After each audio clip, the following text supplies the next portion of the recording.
Jingle bell, jingle bell rock. A jingle bell swing and jingle bells ring. Snowing and blowing bushels of fun. Now the jingle hop has begun.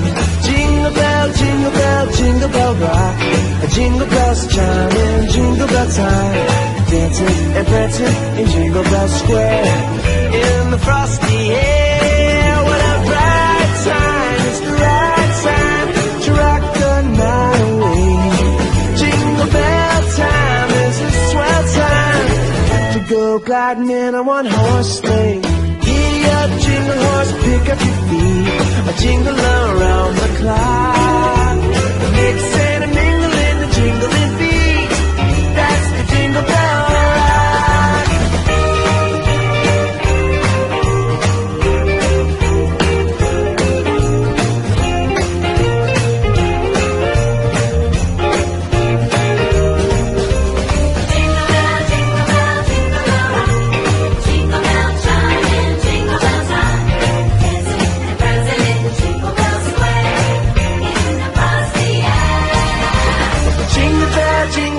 Jingle bell rock, jingle bell chiming, jingle bell time. Snowing and blowing bushels of fun. Now the jingle hop has begun. Jingle bell, jingle bell, jingle bell rock. Jingle bells chiming, jingle bell time. Dancing and prancing in Jingle Bell Square. In the frosty air, what a bright time. It's the right time to rock the night away. Jingle bell time is a swell time to go gliding in a one-horse sleigh. Giddy up, jingle horse, pick up your feet.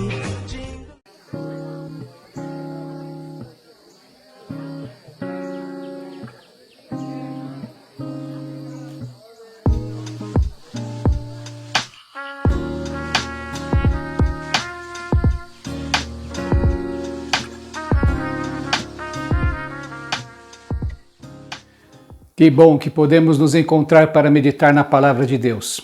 Agora que vai se aproximando o Natal e o fim de ano, tempo de fazer um balanço, tempo de pensar no que deu certo ou errado neste ano de 2023 e projetar um futuro em 2024 sempre melhor. Esse é um desejo do nosso coração, também é um desejo do nosso Deus para a nossa vida, que a gente possa progredir, ou como diz o apóstolo Pedro, crescer na graça e no conhecimento do Senhor Jesus. Isso vai fazer toda a diferença para a nossa vida. E é a propósito disso que eu gostaria de pensar e meditar nesta noite a respeito de alguns sentimentos que tomam conta do nosso coração, especialmente neste tempo. Eu queria convidar você a lermos juntos apenas um versículo que está lá em Provérbios, capítulo 12, no verso 25. E ele diz assim: a ansiedade no coração abate o homem, mas uma boa palavra o alegra. Como é importante as preocupações, as ansiedades, as dificuldades, as lutas que enfrentamos e que são inevitáveis. Ninguém deve viver com a ideia de que vai ter um mar de rosas ou céu de brigadeiro o tempo todo em sua vida, mas conscientes de que a vida consigo traz muitas lutas, muitas dificuldades. O problema é quando nós nos entregamos a ela, e é isso que o sábio está falando. Quando a ansiedade, quando as preocupações dominam o nosso coração, há algumas questões que precisam ser estudadas, que precisam ser verificadas, que precisam ser consideradas. Ora, se as preocupações, se as ansiedades, se as lutas que temos estão tomando conta do nosso coração, estão dominando a nossa mente e o nosso coração, é sinal de que eles se tornaram ídolos na nossa vida. É sinal de que eles estão ditando as regras, ditando a maneira de reagirmos, ditando a maneira como projetamos o nosso futuro, cheio de ansiedade. A ansiedade é exatamente você querer trazer o futuro para o presente. Coisas que estão lá no futuro e que você já começa a querer considerar agora, sendo que não há possibilidade de se considerar. É como alguém que começa a sofrer porque vai fazer o vestibular lá no final do ano e no começo do ano começa a ter calafrios, começa a ter insônia por causa disso. Você não pode passar o ano pensando assim, qual vai ser o tema da redação que vão definir e sofrer por isso. É um assunto que está lá no futuro, você tem que largar lá para o futuro. Vai treinando, vai fazendo muitas redações e corrigindo-as. Então, pensando dessa maneira, se eu me entrego à ansiedade, se eu me entrego à preocupação, eu estou colocando essa preocupação, essa ansiedade no lugar que só é pertencente a Deus. Ele está se tornando um ídolo no meu coração. Ídolo é isso, é tudo aquilo que toma o lugar de Deus no nosso coração. E quando a ansiedade, quando as preocupações tomam este lugar, como diz o sábio, ela abate o homem. A pessoa fica desanimada, fica entristecida. E como a gente sofre durante todo o ano estas questões? Estamos terminando o ano e vamos fazer um balanço. O que deu certo? O que deu errado? Como nós conseguimos conviver com as dificuldades, com as frustrações que temos em nosso coração e que causamos nos outros também? Preocupação que domina o coração, ela abate o homem. Tiago fala sobre as preocupações, sobre essas ansiedades e diz que esse tempo de preocupação ele deve ser enfrentado considerando o exemplo dos profetas que viveram antes de nós. O apóstolo Paulo diz que tudo que foi escrito na Bíblia é para nos ensinar a ter paz, alegria, segurança, conforto, consolo, direção para a nossa vida. Então é importante isso. A primeira lição que podemos tirar nessa situação é que, diante das minhas ansiedades, eu preciso ter exemplos de pessoas, de servos de Deus, que lidaram com a mesma situação que eu estou lidando, com a mesma ansiedade. Se não é a mesma coisa, você vai me perguntar, como eu dei o exemplo, não é? Pastor, qual a pessoa na Bíblia que tinha que fazer uma redação para o vestibular no final do ano? Nenhuma delas. Todas elas tinham muitas provas para passar, mas todas elas, diante das provas que tinham, aprenderam a descansar em Deus, aprenderam a buscar o consolo, a direção, entender o propósito de Deus para a sua vida, para poder entender que aquela preocupação, que aquela ansiedade era passageira. Se há uma coisa que não passa, é o nosso Deus. A Bíblia diz que Jesus Cristo é o único, é o mesmo ontem, hoje e eternamente. Isso significa que Ele vai continuar cumprindo as suas promessas, que Ele vai continuar nos dando direção, nos fazendo lembrar as suas palavras, os seus ensinamentos, aquilo que vai dar direção para a nossa vida. Preocupação que domina o coração do homem, o abate, o desanima. Se você considerar todas as lutas que houveram ou todas as projeções que houveram durante este ano, você vai desanimar. Isso será natural. Se você pensar que, olha, vai ser mais um ano, talvez naquele emprego, talvez na companhia daquela pessoa, talvez de novo aquele parente com os mesmos problemas, com as mesmas dificuldades, ou talvez você vai ter que continuar lidando com a sua enfermidade, com alguma limitação que você tem, com um tratamento que se prolonga ou que é crônico. E como é que a gente vai enfrentar isso? É muito importante, então, não permitir que essa ansiedade, que esta preocupação domine o nosso coração, porque ela com certeza vai nos abater.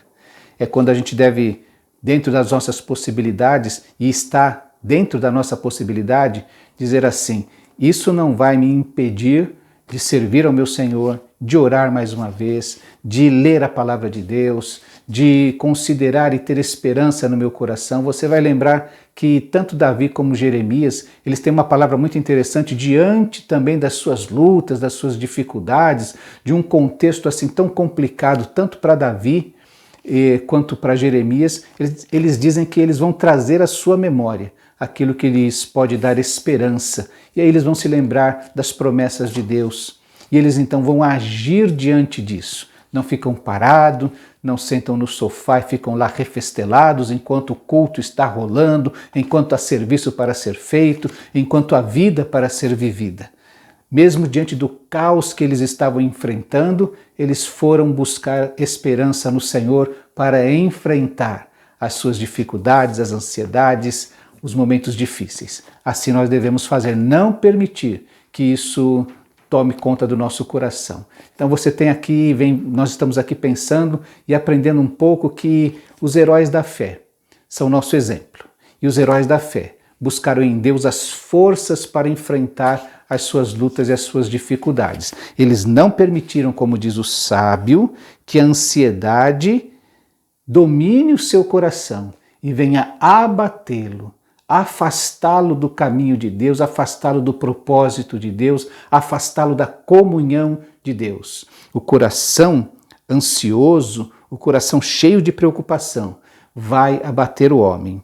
Mas uma boa palavra o alegra. E aqui eu queria pensar um pouquinho quando nós estamos ao lado de alguém que está abatido, ansioso, deprimido.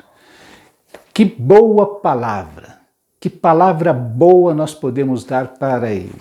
Eu sei que a gente sempre tem alguma pessoa conhecida que ela só vê o lado ruim das coisas, ela só vê o copo meio vazio, ela tem sempre uma palavra não de advertência sábia, mas de desânimo, de uma preocupação excessiva, e ela não consegue incentivar, ela só consegue ver as dificuldades que virão.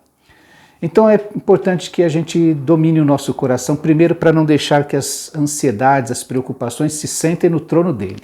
Quem tem que sentar no trono do nosso coração é Jesus, com a sua palavra, com o seu poder, com seus propósitos, com seus planos para a nossa vida, com aquela boa, agradável e perfeita vontade que ele tem para a nossa vida. É isso que deve dominar o nosso coração e não a preocupação. Não pensemos que não há preocupação, mas não podemos deixar que ela domine o nosso coração. Agora, quando a gente não é dominado pela preocupação, pela ansiedade, mas está cheio, dominado pela palavra de Deus, é esta palavra que nós temos para externar. Você vai se lembrar que Jesus diz que a boca fala do que está cheio o coração. Se estiver cheio de ansiedade e preocupação, é disso que vai falar. A gente vai se tornar alguém monotemático, só aquele problema, aquele problema, aquele problema. Agora, que bênção será se nós pudermos nos tornar monotemáticos para falar assim, há esperança em Deus. Quando diante das dificuldades que alguém encontra, nós podemos falar para ele, olha, eu não posso sentir exatamente o que você está sentindo, essa é uma dor que só você pode sentir. Eu me lembro uma vez que fui procurar o meu pastor, tinha lá um problema muito sério para resolver na minha cabeça e ele sentando comigo olhou para mim e falou, Edivaldo, essa é uma dor que você vai ter que sofrer sozinho, porque ele não podia sentir por mim, ninguém poderia sentir por mim e eu é que teria que tomar uma decisão a respeito da minha dor, do meu problema, da minha ansiedade, daquela dificuldade que eu estava enfrentando. Às vezes nós podemos apenas dizer isso para essa pessoa, olha, eu não posso sentir a sua dor, você vai ter que senti-la sozinho. O que eu posso fazer por você é orar.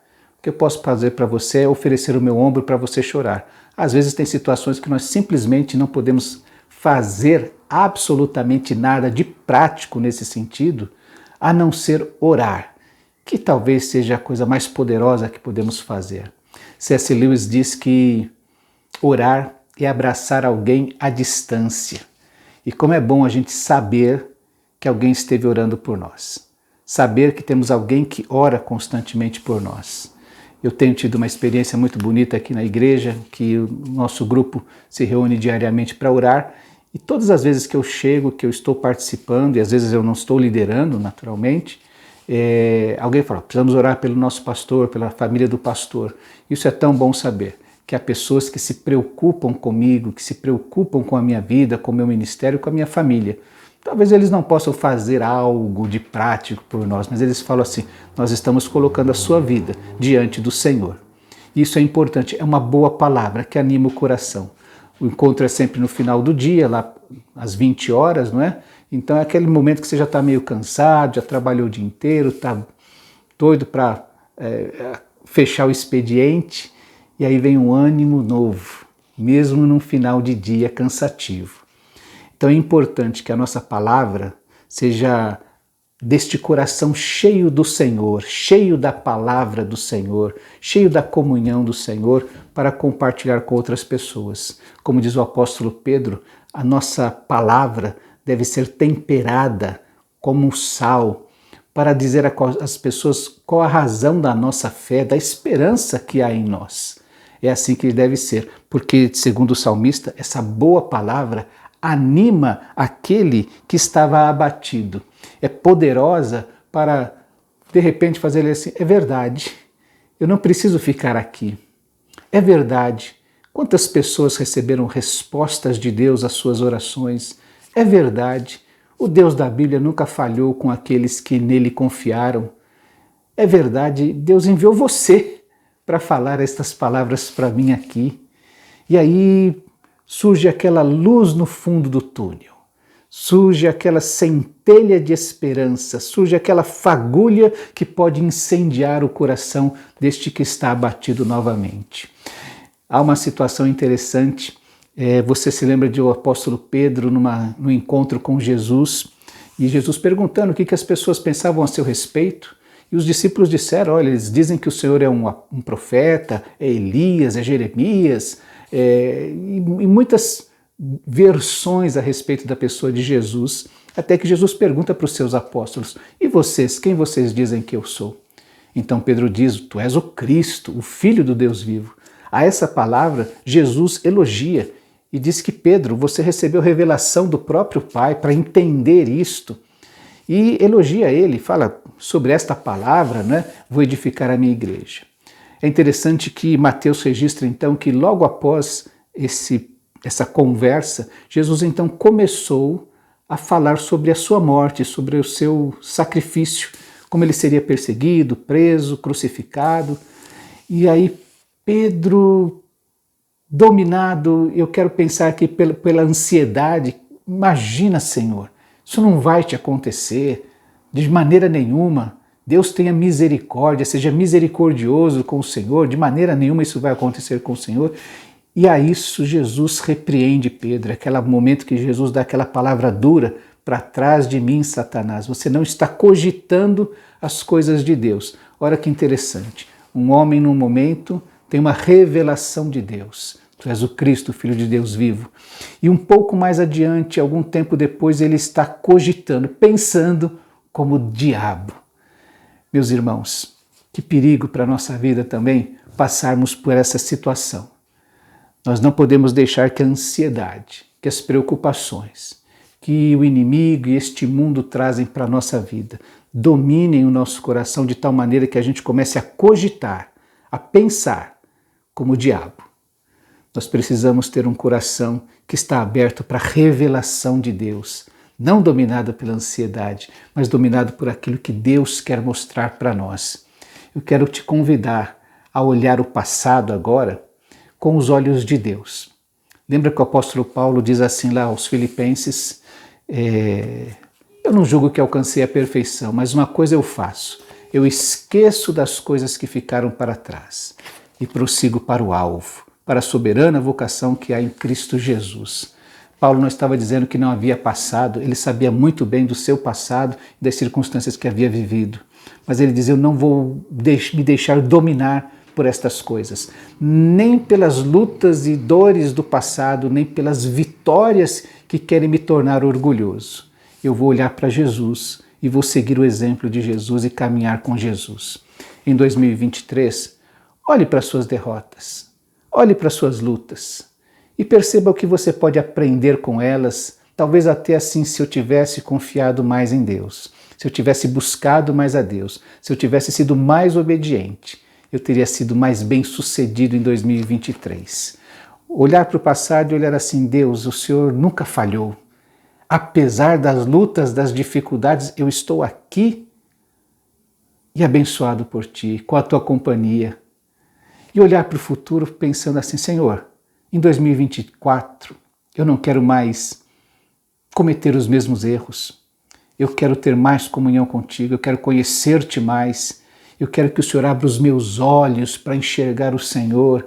Eu quero que o meu coração e a minha vida, os meus projetos, os meus planos sejam dominados pela esperança que vem de Ti, que vem do fato de o Senhor ter um plano e um propósito para a minha vida. Ora, um coração ansioso, dominado pela preocupação, abate a pessoa, deixa entristecida, é dominada pelo medo. mas uma boa palavra, uma palavra boa, a alegra. Que você seja um portador dessa palavra boa, de ânimo, de esperança, que aponta o caminho que é Jesus. Que o seu coração seja dominado por essa palavra, pela palavra de Deus escrita e pelo próprio Cristo, que é a palavra de Deus. E assim não haverá abatimento, não haverá tristeza que domine o seu coração, não haverá dificuldade que queira fazer de você um derrotado. Você será vitorioso. Não é à toa que a palavra de Deus diz, o apóstolo Paulo diz, mas nós damos graças a Deus, que sempre nos conduz em triunfo através de Cristo Jesus. E meu desafio para você é esse, que em 2024 está se aproximando aí, você possa andar em triunfo por causa da presença de Cristo em sua vida, porque você está andando ao lado de Cristo, sendo um discípulo de Cristo, tomando o jugo dele, que é leve e suave. Que você possa ser esse participante desta graça de conhecer e ter comunhão com Cristo Jesus. Para encerrar, quando Jesus está falando naquela ceia, os últimos momentos em vida com os seus discípulos, ele diz assim: sem mim nada podeis fazer. Ele está dizendo assim, olha, vocês precisam estar ligados a mim, em comunhão íntima comigo, assim como um galho está ligado ao tronco da árvore. E enquanto ele está ligado, ele é servido de seiva, ele é servido de vida, ele tem vida em si, longe dessa ligação. Ele é um galho morto, seco, sem vida. Mas se vocês estiverem em mim e as minhas palavras estiverem em vocês, vocês darão muito fruto, fruto que glorifica o Pai. E o meu desejo para 2024 é que seja um ano na sua vida que glorifique ao Pai, mais ainda. É a minha oração no nome precioso do Senhor Jesus. Eu quero orar por você neste instante. Fecha os teus olhos onde você está e vamos orar ao Senhor. Deus querido, nós te agradecemos porque temos o privilégio de ter comunhão contigo, através de Cristo Jesus, do sacrifício dele, que abriu um novo e vivo caminho para termos comunhão contigo e podermos te chamar de Pai, o Pai querido, o Pai da intimidade. Ó Deus, não permita que erros do passado, derrotas do passado, problemas do passado dominem o nosso coração.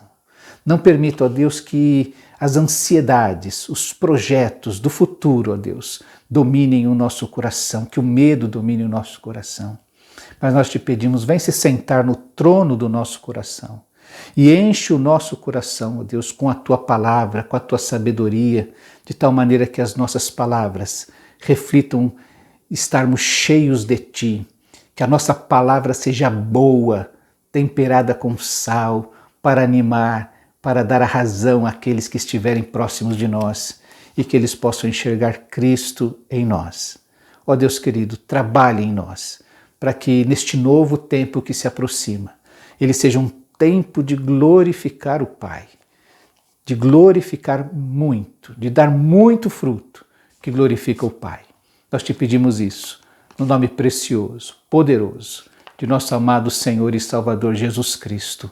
Amém. Que Deus te abençoe, que Deus se manifeste a você, que Deus se revele a você, que Deus tire tudo que não o agrada do seu coração e que você tenha um rosto, uma palavra, um olhar, gestos que manifeste a tua comunhão com Cristo. Até em breve.